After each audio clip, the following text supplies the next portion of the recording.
Hello and welcome back to another Space Engineers mod showcase video. In today's video, we're looking at another modded weapon, and this one is called the Small Ship Railgun, which is this lovely thing right here.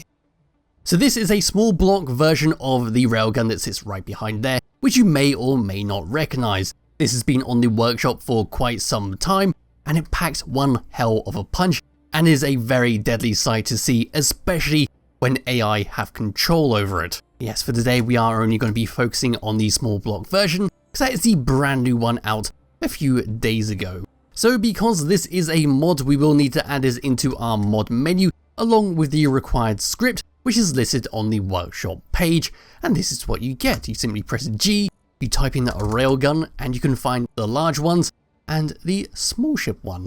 So the Small Ship Railgun is 10 computers, 20 power cells, 15 superconductors, 4 metal grids, 20 construction components, and 75 steel plates, which is relatively cheap.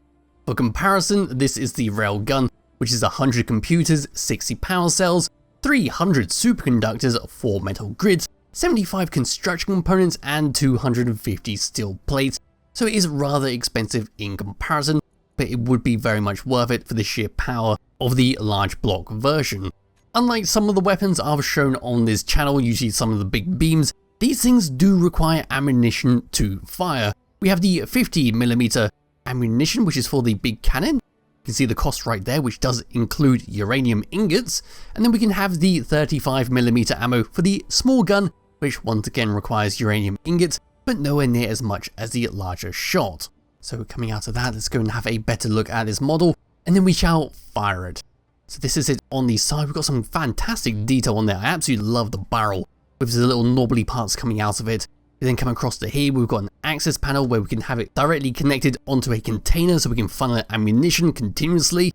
Then coming all the way around to the back, we've got a very sleek design right there. Then coming up and above, you have these little yellow tubes on the top, and down and underneath this, we then get some more design like that. So it's very, very well made. And I suppose we can go over the big one. So we've got some wires coming off the middle there, and then got some power symbols. I think I put this on upside down.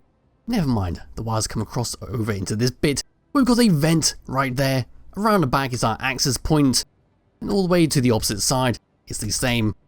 On the top, going across, we can see our little yellow tubes underneath this armor. And then for the main barrel, we've got lots of little knobbly parts. And then we can view inside there, where we have our special cannon part, which is going to shoot out our beam. So without further ado, it is now time to fire the small one. In fact, let's fire the big one first. So I'm just going to go and press number 3 on my key. We shoot a very, very fast shot, quite hard to see, especially in daytime, but that will do a lot of damage. Now that'll take quite some time to recharge, because 7 reactors is not enough to power this thing to fire continuously. And then for comparison, I'll just fire the small one, get a nice dark purpley color, and it shoots a great distance away. It's quite quick like the other one, so it's hard to see it, but you get the idea. But how far do these things go? So if I come all the way across to this mountainside over here, like so, now we're going to fire the big one, like that, come straight across, the large cannon goes and hits the mountainside right here. But what about the small cannon? Let's fire that. It stops just over here.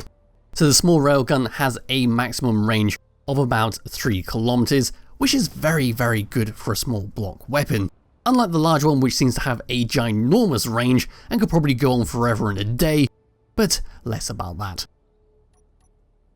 So coming all the way back over to here, we're now going to test out its strength against some blocks. So what I've done is spawned in a 2-layer thick light armored block wall, and we're going to fire the large railgun first. So shooting that, we just go straight through the block. I don't think there was any damage there, it just phased right through it. How odd. Then firing a small one. Once again, we go straight through the blocks. I'm not too sure what's going on there. Don't think they took any damage whatsoever. There we go, we've now hit the blocks. It was because it was connected. It's the anti-self-damage system, so you can't damage your own ship using these weapons.